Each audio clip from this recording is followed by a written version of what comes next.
Sebelumnya, Rahayu perkenalkan nama saya Natasha Jabatan Sari. Saya mahasiswa S1 Pendidikan Kepercayaan terhadap Kemanusiaan. Di sini saya akan mempresentasikan tentang filsafat pendidikan Indonesia.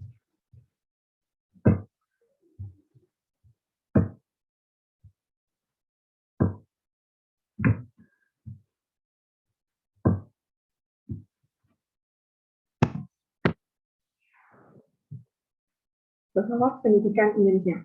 Pendidikan adalah usaha sadar dan berencana untuk mewujudkan suasana belajar dan proses pembelajaran peserta didik secara aktif, mengembangkan potensi dirinya untuk memiliki kekuatan spiritual, keagamaan, pengendalian diri, kepribadian, kecerdasan, akhlak mulia, serta keterampilan yang dibutuhkan dirinya, masyarakat, bangsa, dan negara.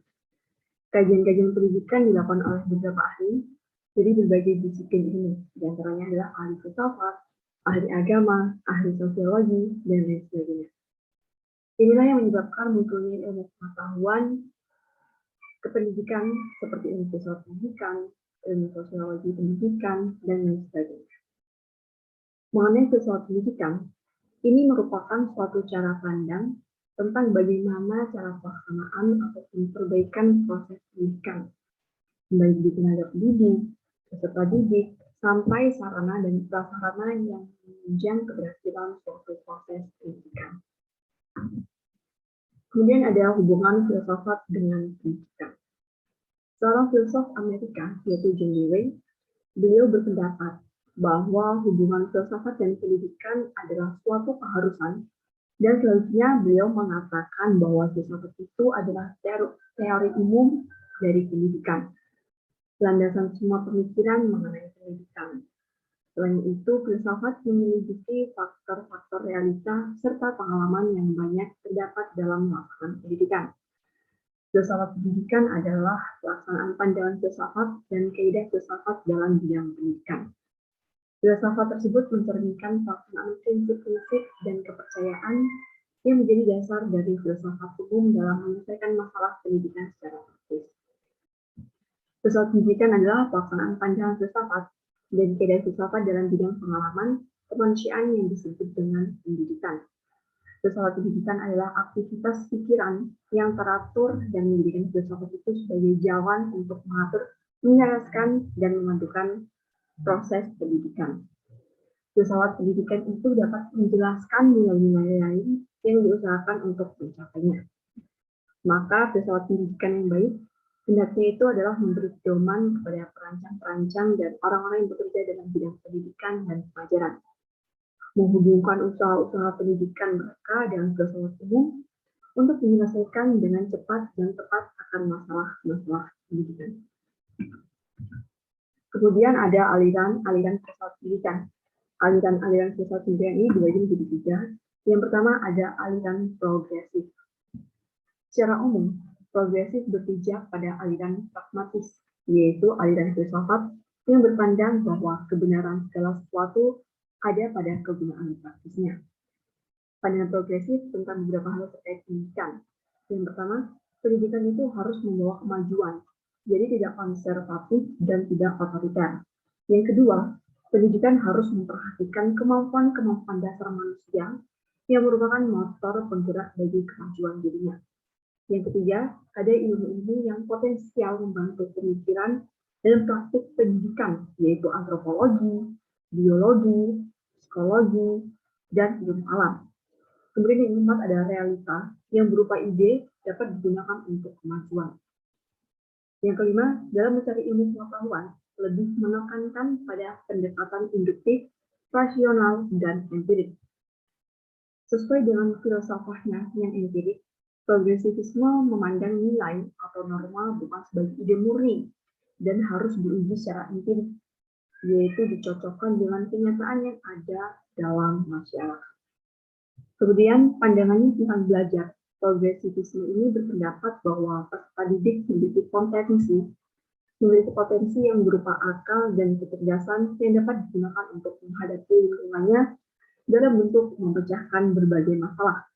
Konsekuensinya tidak ada pemisahan antara sekolah dan masyarakat.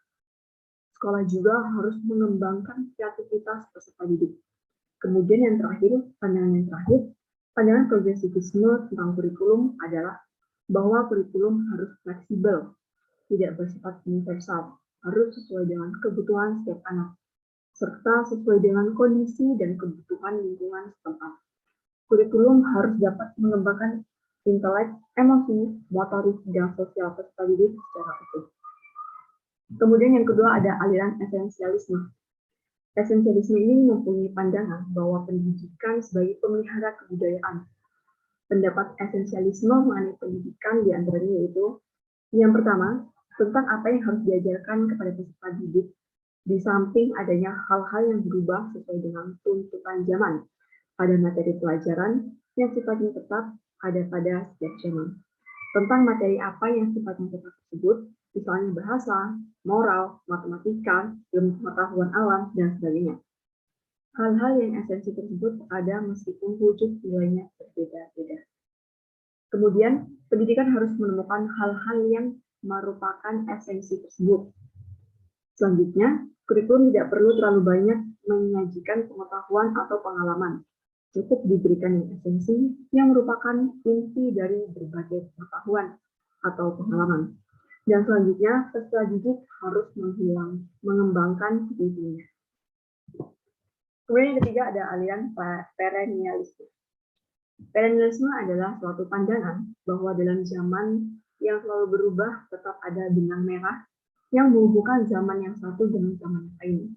Pandangan perennialisme yang menyangkut pendidikan adanya yang pertama itu tentang kurikulum.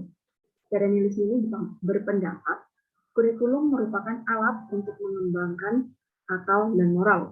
Yang kedua, kurikulum harus meliputi pengalaman langsung maupun tidak langsung. Kemudian yang kedua ada pandangan tentang belajar. Yang pertama, titik tolak belajar adalah bahwa manusia makhluk rasionalis. Titik tolak kemampuan manusia adalah kemampuan berpikir. Kemudian yang kedua, dari berpikir berkembanglah kebebasan, keterampilan, bahasa, dan sebagainya.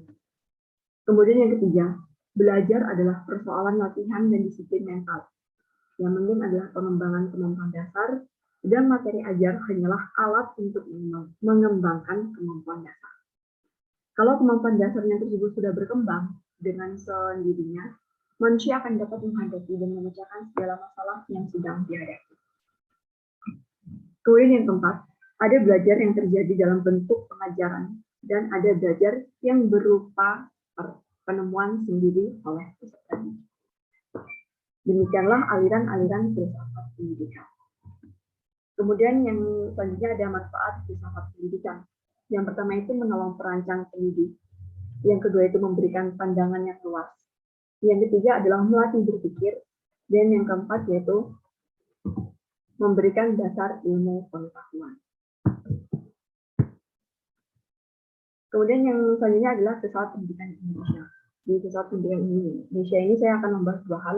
Yang pertama itu terminologi dalam pemikiran dan praktik pendidikan. Dan yang kedua adalah Pancasila sebagai landasan kebijakan pendidikan di Indonesia. Yang pertama kita akan membahas tentang terminologi dalam pemikiran dan praktik pendidikan.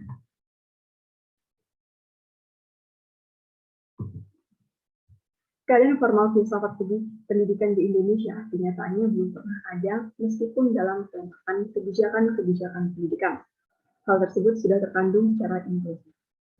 Dalam sistem pendidikan di Indonesia sudah tampak adanya dasar pemikiran filosofis, yaitu dalam bentuk pilihan-pilihan yang paling baik yang dipakai sebagai dasar pertimbangan penerapan tujuan, materi, metode, alat, manajemen, dan sebagainya, yang merupakan komponen-komponen sistem pendidikan.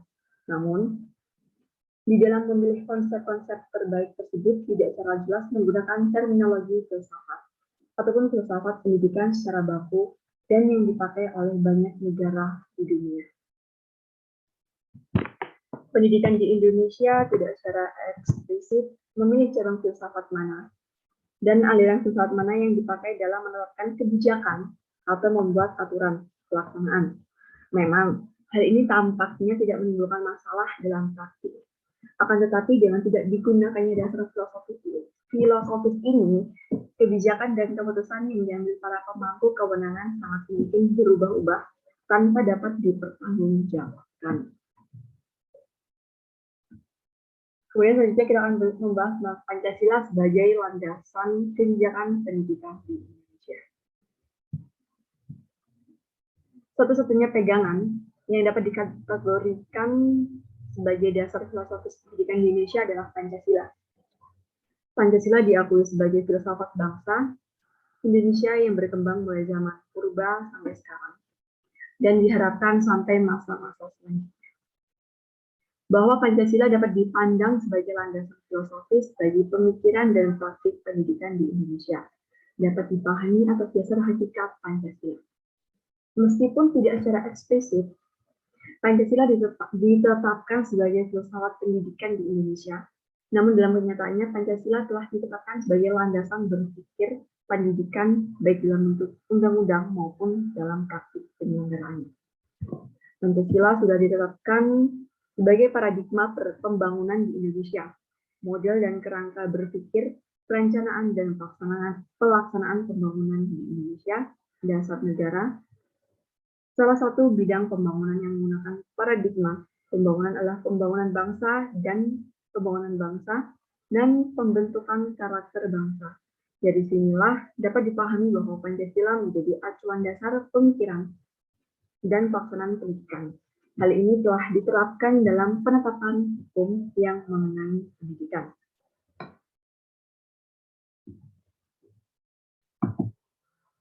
Kemudian hakikat Pancasila yang mendukung dipakai sebagai dasar filsafat pendidikan. Yang pertama adalah filsafat bangsa. Pancasila itu filsafat bangsa dan dasar negara. Yang kedua, paradigma pembangunan bangsa. Kemudian rumusan yang jelas. Pancasila adalah hal yang universal dan kemudian itu pokok berbagai filsafat.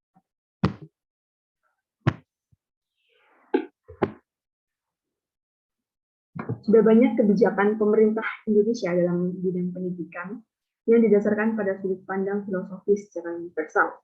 Kebijakan pemerintah tersebut diantaranya yaitu, yang pertama, Indonesia telah memilih pola pendidikan seumur hidup, karena pada prinsipnya manusia dipandang sebagai makhluk hidup yang tumbuh dan berkembang mulai lahir sampai mati.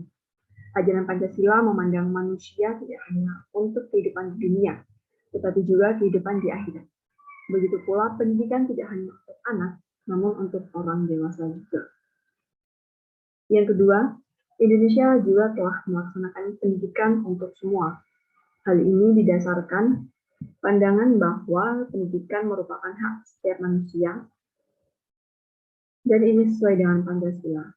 Dalam sistem pendidikan nasional, Indonesia dikenal dengan istilah kurikulum inti.